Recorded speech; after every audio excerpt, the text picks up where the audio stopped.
कल हमने पढ़ा था, कल या परसों हम पढ़ रहे थे कि बाबूजी जींदराव खिंची के खिलाफ लड़ते हुए मरे। जींदराव खिंची बाबूजी का रियल बहनोई था। बाबूजी की बहन की शादी किसके साथ हो रही थी? जींदराव से। सवाल तो यह है कि भाई जींदराव खिंची बारात में क्यों नहीं गया? बाबूजी तो ब्याह करने गए थे ना, लेकिन जींदराव खिंची बारात में। तो जीजा जी फूफा जी हर बात पे राजी हो जाए फिर तो बात ही क्या हो, नाम ही होता है फूफा। जो ज्यादा फूफा करे वही कौन है? जींदराव खिंची बाबूजी की बहन से शादी के बाद ही बाबूजी के परिवार वालों से नाराज हो गया था। हो गया नाराज। जीजा जी फूफा जी नाराज होने की कोई वजह होती? कैसे भी नाराज हो सकता है, खातिरदारी ढंग से नहीं भी होगी।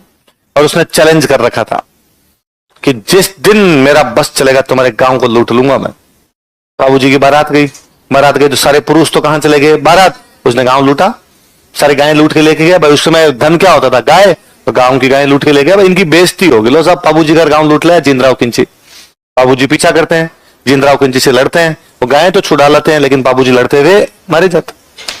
बाबूजी के साथ बाबूजी के बड़े भाई भी शहीद होते, उनका नाम था बूढ़ो जी। क्या नाम था? तो बूढ़ो जी भी शहीद हो गए और बाबूजी भी शहीद हो गए।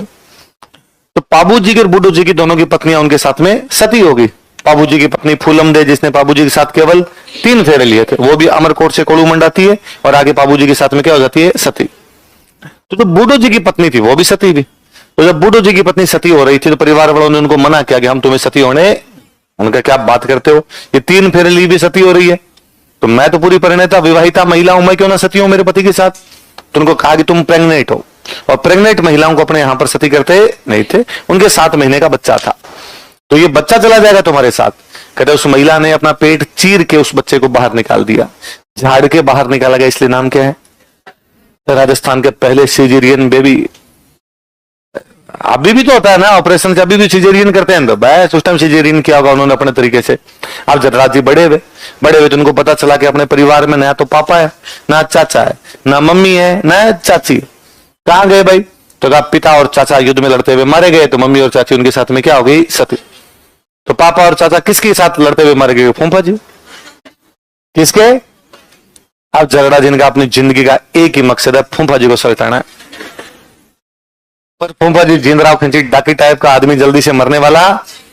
तो जरड़ा जी ने बुआ जी से बातचीत की कि बुआ जी फूफा जी को सलटाना, और बुआ जी तैयार बैठे थे। बुआ जी ने कहा इसने मेरा पूरा परिवार पियर बर्बाद कर दिया पूरा, और भतीज तू तो दिन में आना, एक दिन ये दिन में सोता है, वरना तो आदमी जल्दी से मरेगा। और एक दिन जरड़ा जी पहुंचे, कहते हैं जींदराव खिंची अपने महल में सो रहा है, बुआ जी सिरहाने बैठ के हवा डाल रहे हैं। अरे जींदराव खिंची जिस जगह सो रहा था, कहते हैं उसकी जो फर्श था वो एकदम कांच का बना हुआ, शीशे का बना हुआ। किसका बना हुआ? शीशे।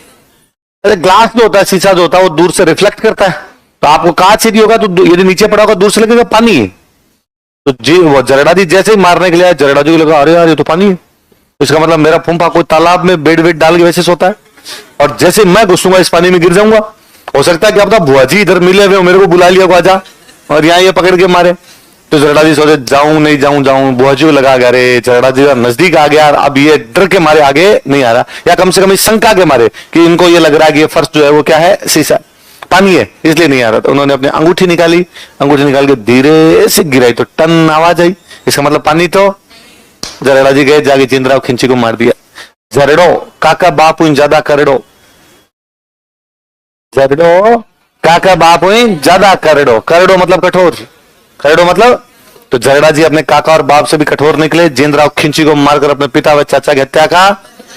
और उसके बाद उन्होंने कहा अपनी जिंदगी का मकसद समाप्त होता है, दुनिया पितल दी है, अब ये दुनिया अपने काम की। नाथ संप्रदाय ज्वाइन करके। कौन सा संप्रदाय? और फिर उनका नाम हुआ रूपनाथ। क्या नाम हुआ? रूपनाथ। फिर हिमालय चले गए थे, हिमालय में तपस्या करने चले गए, और हिमालय में उनका नाम हुआ बालकनाथ। क्या नाम हुआ? लिखो। जींदराव खिंची को मारकर अपने पिता व चाचा की हत्या का बदला लिया था। He took revenge of murder of his father and uncle after killing जींदराव खिंची। जींदराव खिंची को मारकर अपने पिता व चाचा की हत्या का बदला लिया था। he took revenge of murder of his father and uncle after killing Jindrao Khinchi. जिनराव खिंची को मारकर अपने पिता व चाचा की हत्या का बदला लिया। पुराने किसी क्लास में पढ़ा रहा था तो मैंने लिखवाया कि हिमाचल प्रदेश में बालकनाथ के रूप में इनकी पूजा की जाती है। स्टूडेंट खड़े हुए, उन्होंने कहा सर हिमाचल में तो कौन ही पूजा करता होगा। तो मैंने भी रिप्लाई दे दिया कि हाँ यार, हो सकता है कोई एक आधी जगह होती हो, कोई मंदिर बना हुआ हो, हिमालय गए हो, जहां रहे हो वहां पर पूजा होती हो।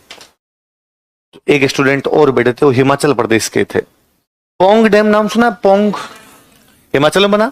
तो जब पोंग कोई डैम बनता तो उसके आसपास की जमीन सरकार लेगी, एक्वायर करेगी। तो जिन किसानों की जमीन लेगी उनको जमीन वापस देनी तो पड़ेगी, और कहीं तो पोंग डैम वालों को जमीनें मिली गंगानगर। कहां मिली? तो अपने गंगानगर में खूब सारे हिमाचल प्रदेश के लोग रहते हैं।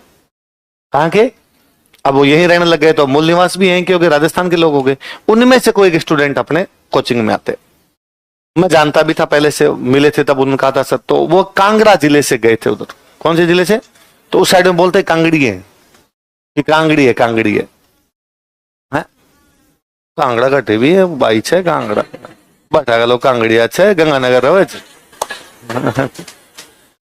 तो वो खड़े हुए, उन्होंने कहा सर मैं तो कांगड़िया ही हूँ। अरे मैं जानता हूँ आप तो गंगानगर के हो, वहां से आके इधर कहाँ सर बुरा मत मानना। अभी स्टूडेंट खड़े हुए भैया, इन्होंने आपसे पूछा कि क्या हिमाचल में भी मंदिर है? आपने भी वैसे ही रिप्लाई दिया और आपने कहा शायद कोई एक आधी जगह होगा। सर सच्ची सच्ची बात तो यह है, मैंने आपके राजस्थान में कहीं भी जरड़ा जी का मंदिर नहीं देखा। और तब मेरा दिमाग काम किया कि हाँ यार, देखा तो मैंने भी नहीं। ये दो जगह जो लिखवाते हैं इनको छोड़ के आसपास में कहीं जरड़ा जी के ज्यादा मंदिर देखे। और सर हमारे हिमाचल में ऐसा कोई गांव ही नहीं है जहां जरड़ा जी का मंदिर नहीं है। घर घर में जरड़ा जी की पूजा है सर। हाँ, ये मुझे आज पता चला कि आपके जरड़ा जी, हम तो बालकनाथ जी कहते हैं। ये कहानी नहीं पता थी। हम बालकनाथ जी की पूजा करते हैं, हमारे वहां धोख लगती है उनकी, पर ये बात नहीं पता थी। तो हमें लगा अच्छा यार, इसका मतलब हिमाचल में ज्यादा पॉपुलर हुए। उसके साल डेढ़ साल बाद मैं एक बार को हिमाचल घूमने के लिए गया, तो हम दो तीन दोस्त घूमने के लिए गए। तो शिमला के पास में गांव पड़ता है जाखू। कौन सा गांव है? जाखू। हनुमान जी का एक बहुत फेमस मंदिर है। ऐसा कहते हैं कि हनुमान जी जब संजीवनी बूटी लेने के लिए जा रहे थे तो वहां पे रुके थे। तो जहां पर वो रुके, कहते हैं कि हनुमान जी जब संजीवनी बूटी लेने के लिए हिमालय, तो उनको ये नहीं पता था हिमालय के भी कौन सी पहाड़ी पर संजीवनी है। तो उन्होंने जब देखा कि भाई कौन सी पहाड़ी पे, तो नीचे एक ऋषि तपस्या करता हुआ दिखा। तो उस ऋषि के पास में उतरे और उतर के उससे पूछा भाई ऋषि बताओ वो संजीवनी कहाँ मिलेगी। तो उन्होंने फिर पहाड़ी बताई थी। तो जब हनुमान जी उतरे तो उनके पैरों के निशान बन गए। तो जहां पैरों के निशान बने उनकी पूजा होने लग गई। तो वो गांव जाखू है, हनुमान जी का बड़ा मंदिर है, लोग खूब सारे जाते हैं। हमें भी हमारे कैब ड्राइवर ने बताया कि सर आपको वहां जाना चाहिए। हम भी गए वहां। तो हम उस वो नीचे पहाड़ के ऊपर मंदिर है। तो कैब ड्राइवर ने कैब नीचे रोकी, हमें कहा सर ऊपर चले जाओ, मंदिर है ऊपर। तो हम सीढ़ियां चढ़ रहे और खूब सारी जनता सीढ़ियां चढ़ रही। इसका मतलब टूरिस्ट पहले से, तो जो टूरिस्ट शिमला घूमने के लिए आएगा वो जाखू टेम्पल देखने के लिए भी जाएगा। 5-7 सीढ़ियां चढ़े, इतने मेरी नजर नीचे की तरफ गई। तो ऊपर पहाड़ होता, नीचे तलहटी नीचे की तरफ होगा। तो तलहटी में एक मंदिर मुझे और दिखा, थोड़ा सा नीचे, उस पर बड़े बड़े अक्षरों में लिखा बाबा बालकनाथ का मंदिर। किसका? अपने अंदर की राजस्थान जी की एक्टिवेट हुई, जरड़ा जी महाराज है। तो मैंने, मेरे साथ वाले दोनों थे, मैंने उनका यार यहाँ तो चल लेंगे महाराज के, तो पर पहले अपने बालकनाथ जी की धोख लगा। कहते हैं राजस्थान से आए हैं, राजस्थान का एक व्यक्ति थे वर्षों से यहाँ पर बैठा है, तो अपने धोख तो लगाए। तो कौन? अरे बालकनाथ जी। बालकनाथ जी? मैं जरड़ा जी, जरड़ो काका बापू ज्यादा करड़ो। हम गए, वो मंदिर खाली पड़ा।